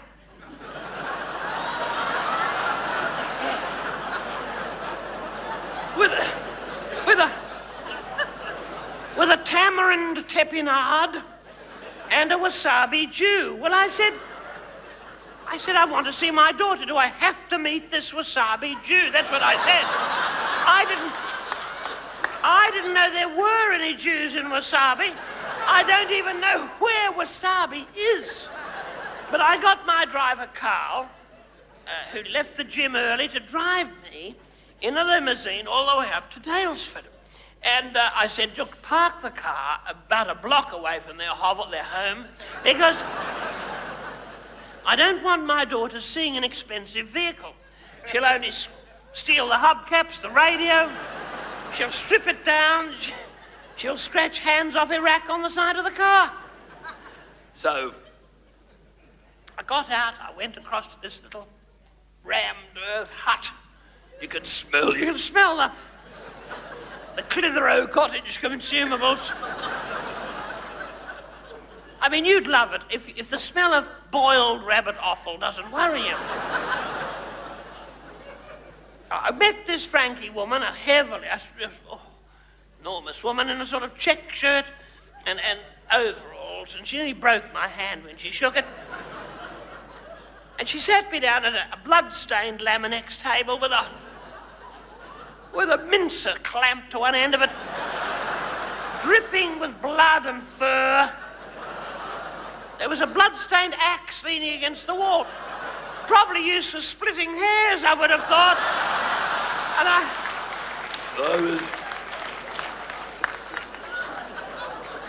my dysfunctional daughter was sitting there grumpily, and this woman must have been cooking all day long.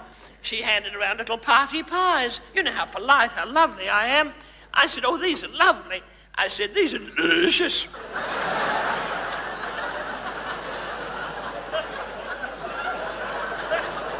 I said, what's in these lovely pies?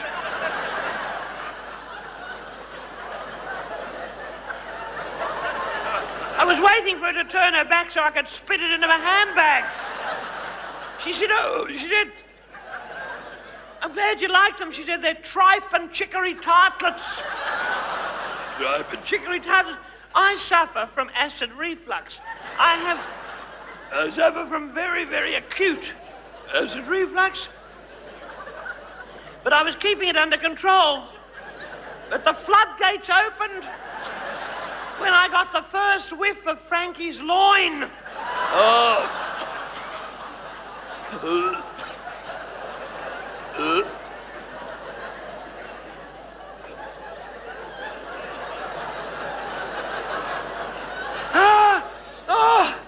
I had to rush from the room.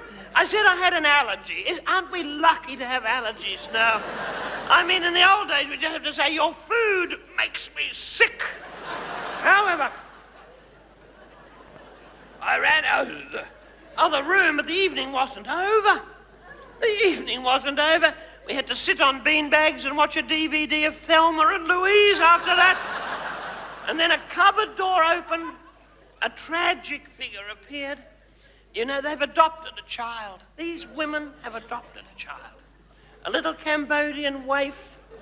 Oh, it tottered towards me on its spindly legs, wearing a little loincloth.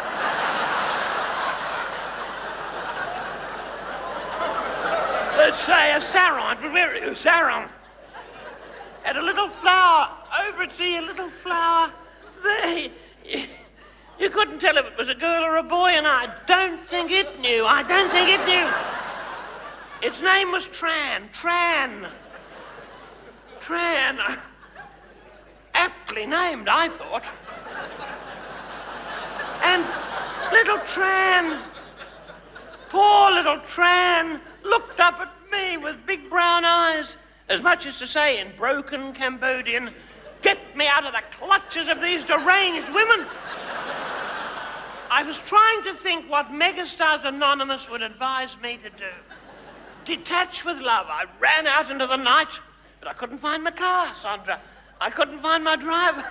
I had to stay the night in the outskirts of Daylesford.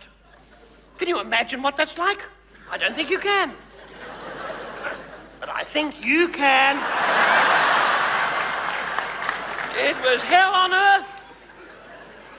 I had to sleep on a stained orange couch. Little Tran curled in a fetal position beside me. Oh, it was dreadful. And I was woken up from no sleep whatever at about 3:45 in the morning by a noise. A sound coming from my daughter's bedroom. A sound I hope no mother here ever hears coming from the bedroom of their loved ones. It sounded as though they were sanding the floor. That was the sound.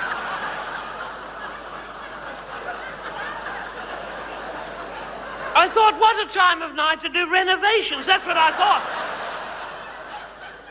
And then I suddenly remembered that this woman, Frankie, is not just a security officer at Target, not just a gourmet chef. She's the Daylesford representative of Snap-on Tools. She is.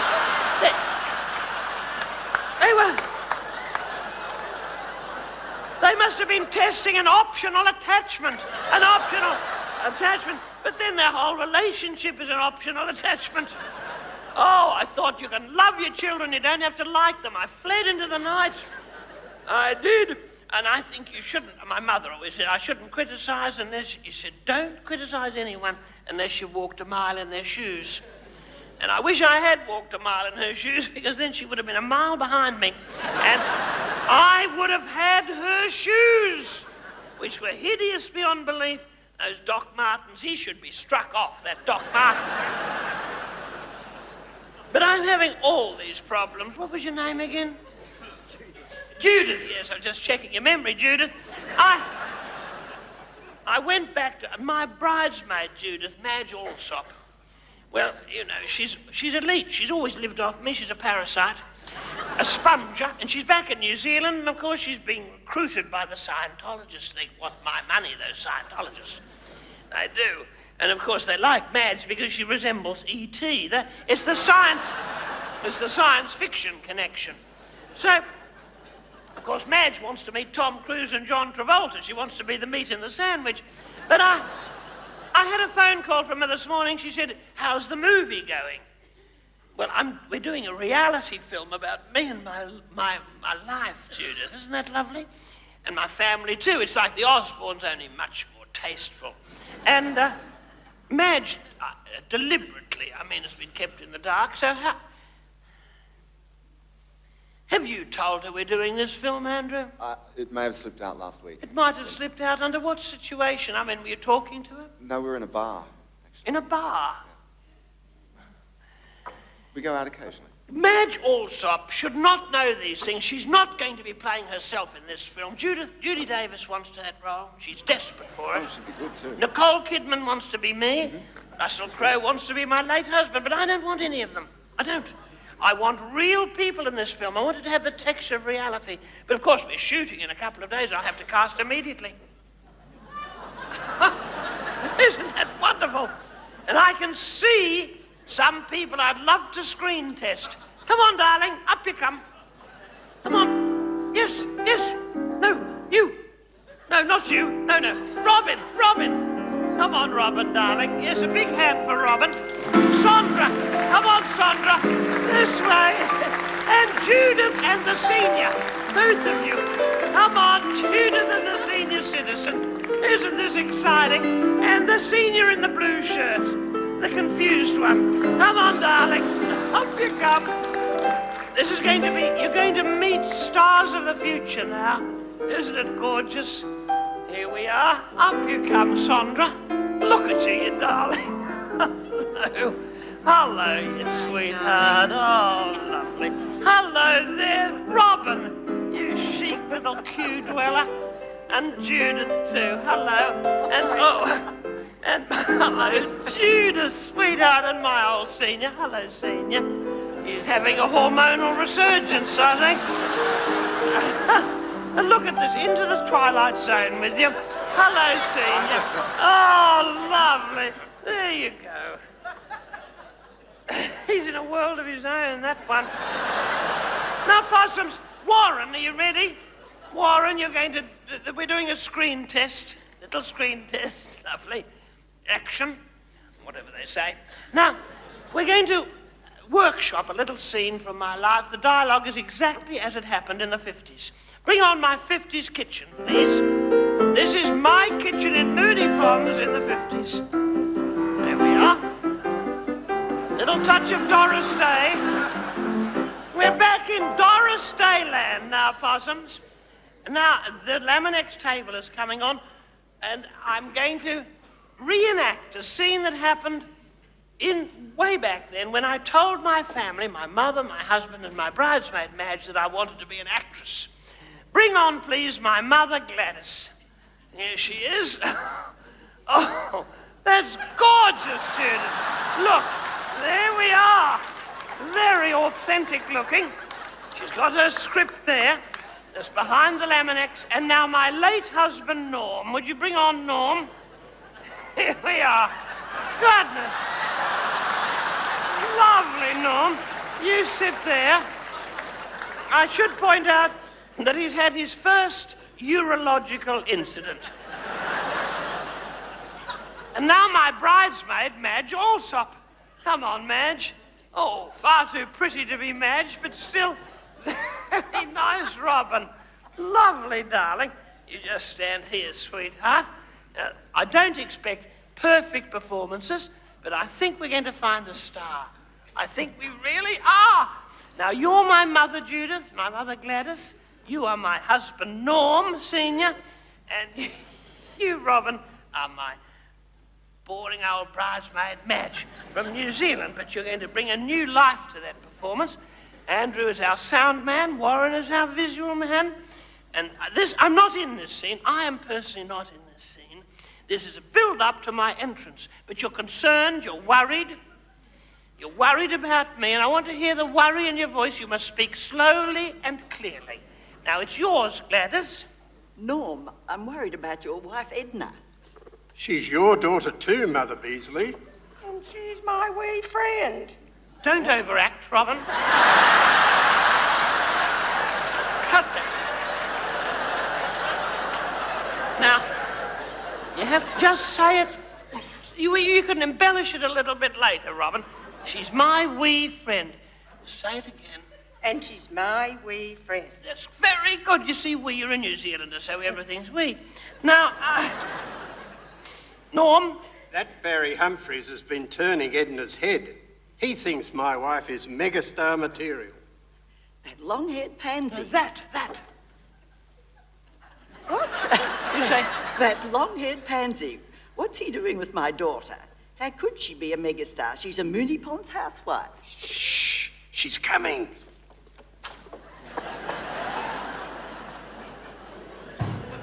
Ah!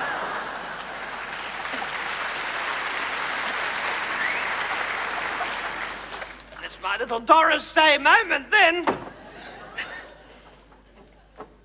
Well, what have you all gone so quiet for? Haven't you gone to New Zealand yet, Madge? How did you know I was going to New Zealand? No, you say, I've written it phonetically in the New Zealand dialect. You say, how did you know I was going to New Zealand. Zealand. Zealand. Zealand. Very good. Good, Robin. Well, I wrote the script, you silly old Kiwi. Edna, is there something you want to tell us? Yes, if you must know, there is something I want to tell you, Mother dearest. There's someone who thinks I'm beautiful and talented. I think you're beautiful, Edna. No, nearly. No, don't give up, don't give up. I think you're beautiful. Edna. Oh, Edna. Yes, I haven't got my glasses. No, it's perfectly all right, darling. I think you're beautiful, Edna. Very good.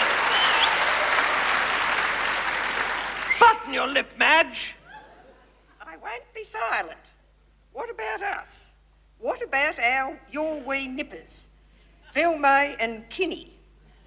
How will they ever cope when you become a wee star of stage, screen and television? No.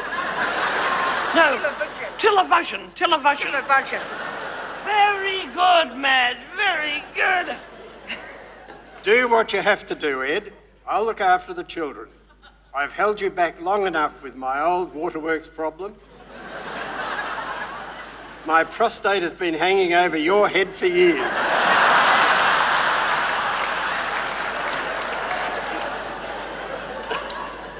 Oh, Norm, I knew you'd understand. But how will we tell Kenny and Valmay? Here they are now.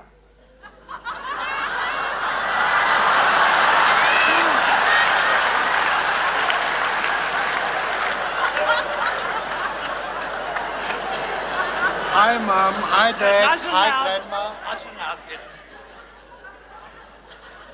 Yep.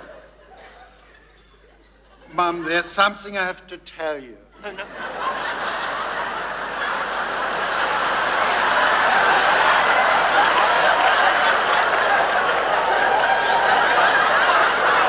What could it be? You start again, Kenny. You've got it. It's a greeting. Hi, Mum. Hi, Dad. Make it nice. Hi, Mum. Hi, Dad. Hi, Grandma. Mum, there's something I have to tell you. Mum, let me... Yeah, no, yes, she's got a line. I haven't got anything to say to anybody. You can all get stuffed. That's my daughter. That's my daughter. Mum, let me speak. Please. With desperation. No. Won't somebody let me speak? I'm not as other men. Please turn over.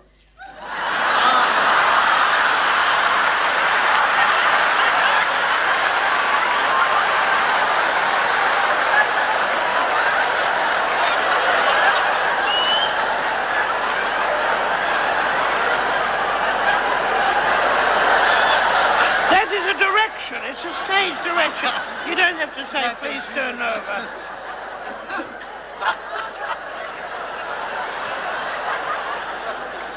I love the accent. I didn't realize my son had been abroad for so long. Where are you from? Berlin.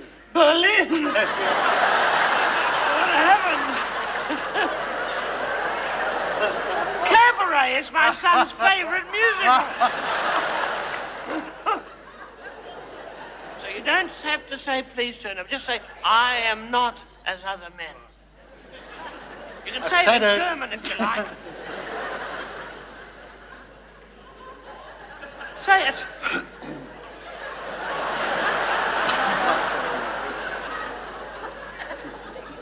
Say it, I'm not as other men. All right, look.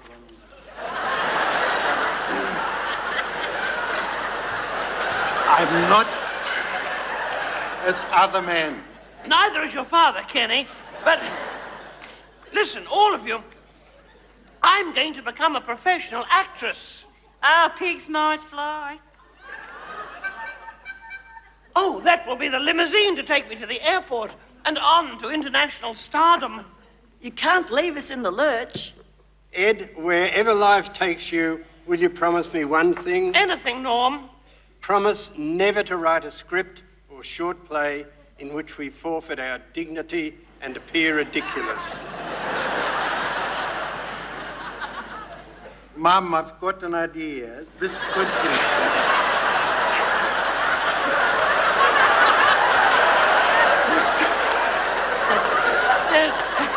You got an idea, have you, Kenny? Yes. What is the idea? This could be a George's musical. Trust you to think of a musical, Kenny. Someday my prince will come. Is that what you'd sing if it was a gorgeous musical? You've jumped your line, Kenny.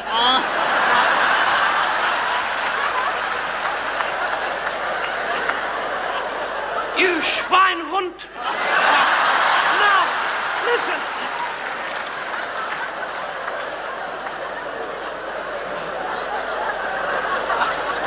What are the critics going to say? It could be a beautiful musical. If this were a musical, what would you sing? Someday my prince will come. And you, Val May? Anything by K.D. Lang? Madge, you've gone rather quiet. Why are you looking so worried, Madge? I'm worried that you will expose to the Don't world put on a silly voice. Let's hear you say it. my bizarre Say it, start at the top. Oh. I'm worried that you will expose to the world my bizarre sexual appetite. Boom, boom. Your secret is safe with me, Madge.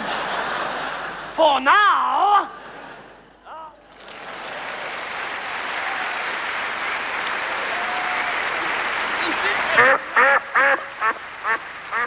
You did very well. Come on, Norm. Very good. You go up there. Go up with Kenny. Very. You go to the end, Kenny. Yes. Yeah. Now, you're there, darling. There we are. Now, look, I can't judge for this movie. I can't do the final casting. Let the audience's applause be the judge. What did you think of Sandra's performance as my dysfunctional daughter? Beautiful. Or Judith. Judith is my mother. Beautiful. Or the senior as my late husband.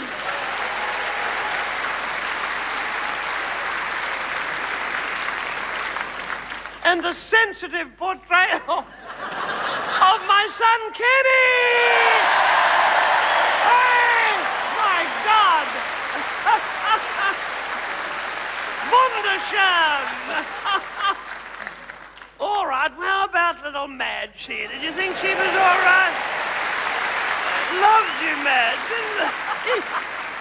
They like you so much you don't stand a chance of being in my film. But let's get a picture all the same. Lovely. There you are, Madgie. And look at these gifts coming along. These gifts are mine, but that's yours, Robin. Some nair for you, darling. Could we hear it from Robin from Q? Little camera. Little bow. There you are. And now, Judith, my dear woman. Here you are. Lovely. Oh, that'll be lovely of me, that one, Judith. And for you, some Tim Tams, darling. You're a star. Don't you think she's a star? There we are. And you're adorable. You are actually the image of Valma. It's unbelievable. Look, I've got a little MAC lipstick for you, darling. That'll shock the girls in the club, won't it? Don't you think she's lovely? There we are, Sandra. Senior. Here we are. And for you, what have I... And for you, oh, look, some Depends. There we are. These are... As worn by Isa Buttrose. There we are. There we are, senior citizen! one. Lovely. And now, what's your name? Gerhard. Oh, Gerhard. Oh, I'd like one for my own collection, if I may. There we are. Edna über alles. Now, I've got a lovely present for you, Gerhard. Gerhard. A signed photo of Jamie Jury! There! Just. Oh, danke tausendmal. Oh, Possums, call me old-fashioned, but I happen to have had a ball in this show tonight. Thank you, darlings. Thank you. Oh. And you know... Oh, dear. And it wouldn't be a lovely show of mine if there weren't a few gladdies at the end, would it? And look at these beautiful glads. Here's one for you, you dear little woman. Wish I'd had a good look at you earlier in the evening. There's one for you, and you, Possum. It's Gladdy time, a famous moment in my lovely shows. There's a Gladdy for you too, Ian, and for little Sammy there. You're feeling better now about it all? You've said what you think about Lynn. It's cleansing, isn't it, really? It's Gladdies. Just close your eyes, catch them with your teeth. There's nothing I like more than the whistle and smack of a Gladdy. Sometimes followed by the thrilling tinkle of a... Oh, you broke that with your greedy, clutching hand.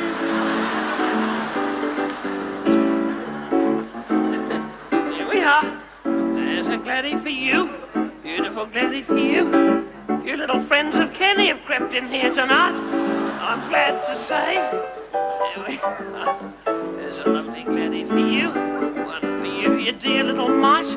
Don't you think, looking around, that my audience is particularly attractive looking people? I think so, anyway.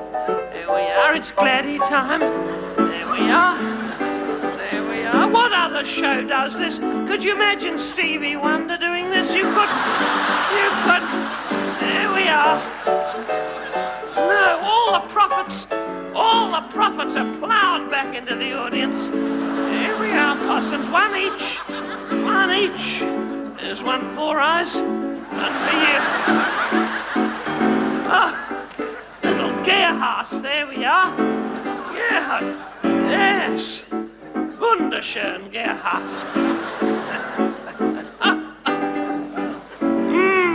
One for you. Oh. Yes. Yes. Robin!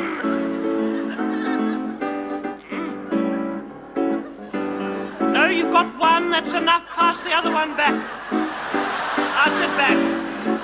Back. Behind you. Behind you. There we are, you greedy old Gladdy grabber. Still they come. And still they come, these Gladdies. Yes. Yes. There we are. Lovely. Oh, I think we're covering ground pretty well here. There we are over here. Yes. The whistle and smack of a Gladdy. Sometimes the thrilling tinkle of a contact lens. Now, up with your Gladdies. Up, up. Look. Look. It's a garden in the theatre.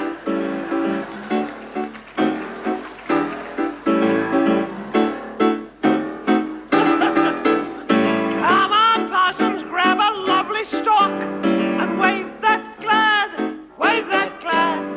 No need to wriggle and no need to talk, just wave that glad, wave that glad. You will feel a spooky sense of power as you oscillate Australia's favourite flower. You'll get a floral high when the petals fly and you wave that glad.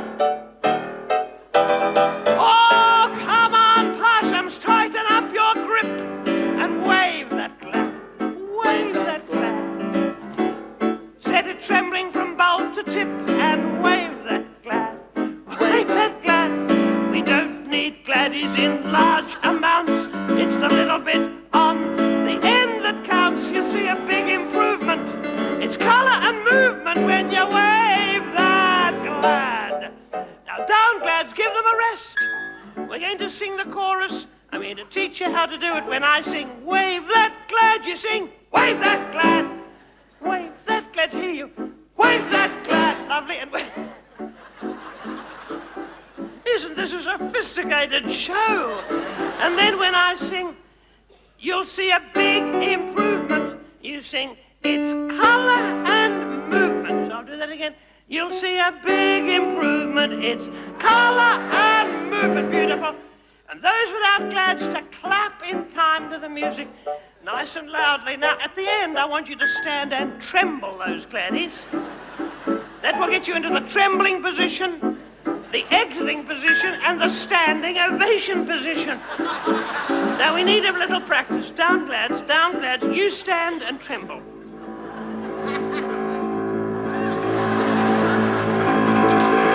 Very good indeed. You stand and tremble. Excellent. You stand and tremble. Very good. You, Whiskers, stand and tremble. Excellent. You stand and tremble, that laddie. That was a tragic case of Gladiolus interruptus, I'm afraid. You stand and tremble. You, and let it be drawn. No, let it be drawn.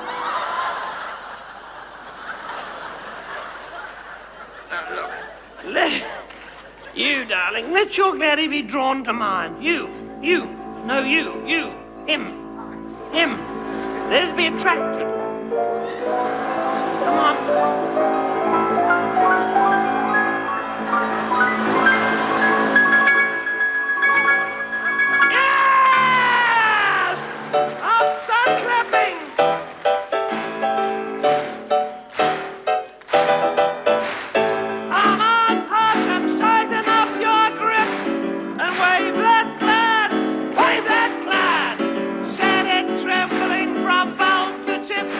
And wave that glad, wave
Edna Everett. There's nothing to take your mind off your troubles like an audience with me. Leave your worries of the day outside the door. You'll be floating 50 feet above the floor. So come along, possums, and join this lovely audience with me. From Fiji to the Outer Hebrides, we've assembled an audience of celebrities who've gladly waived their standard appearance fee. No, nothing says you've made it like an audience with me. An audience with me, Dame Edna, exclusively, and I like that word exclusively, on the Comedy Channel.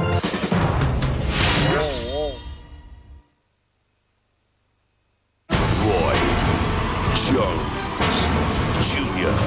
Pound for pound, undisputed. Jones Jr. Tama. Crunch Time live on Main Event pay-per-view. Sunday, November 9. Book now.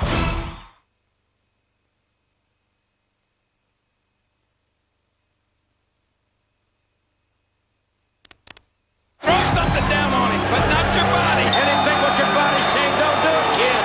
A legal fight, a fall from grace. Who will stand when others fall? Survivor Series. Live on pay-per-view.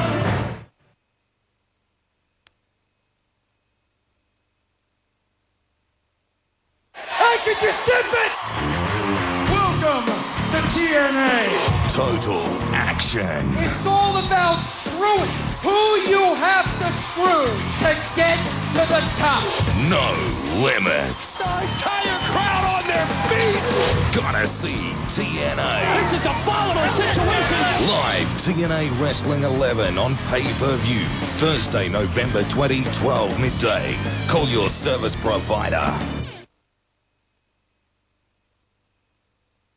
When Roy Jones Jr. fights mad, he is devastating. And now that his belts belong to Antonio Tarver, it just got personal. Roy Jones, come on, baby. Do that, baby. Roy Jones still number one. Ain't gonna be that way, baby. Jones Jr. versus Tarver live. Sunday, November 9, 1 p.m. on pay-per-view. Call your service provider to order. Roy Jones, you're going down. I'm coming. I'm coming for you.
lágrima lloró, porque aquí dejó su corazón.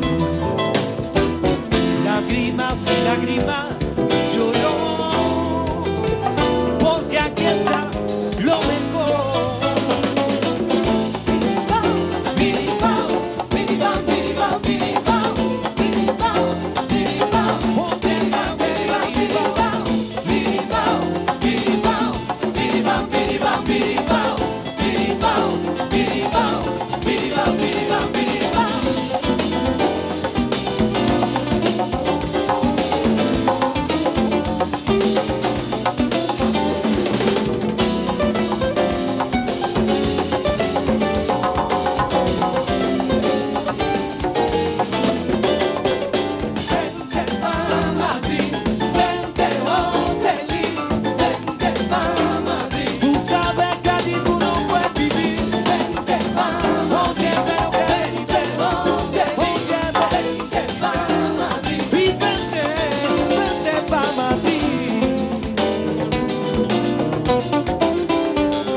This moment,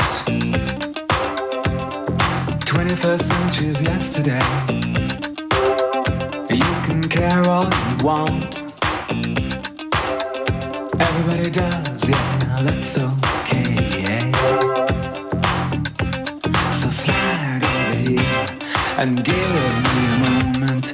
Your moves are so raw, I've got to let you know, I've got to let you know. One of my kind.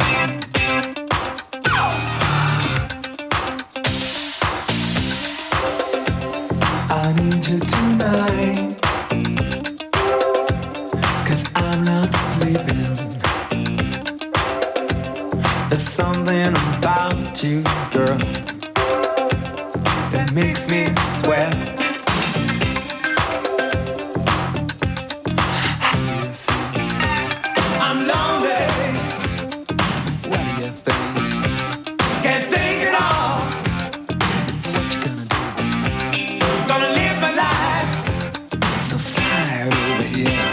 And give me a moment. Your moves are so raw, I've got to let you know, I've got to let you know. You are my kind.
reign supreme on 7 Lives Exposed. He's a fucking shit! Because he treats all women like shit!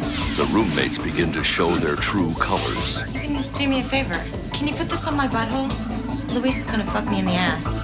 No one is safe from what they have in mind. Come here. Please.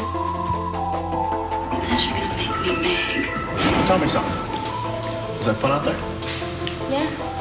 Fuck you. Even family ties are no protection. She's a cunt. She's always been a cunt. Like that? It's beyond anything you have ever dreamed 7 people could do to each other.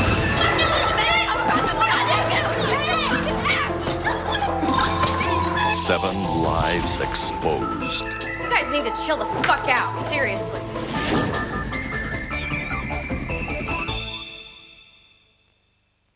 This month on Sex Guides, we're off to Eastern Europe to visit Slovenia. See firsthand the very best erotic talent at a casting session for one of Slovenia's biggest adult movie companies.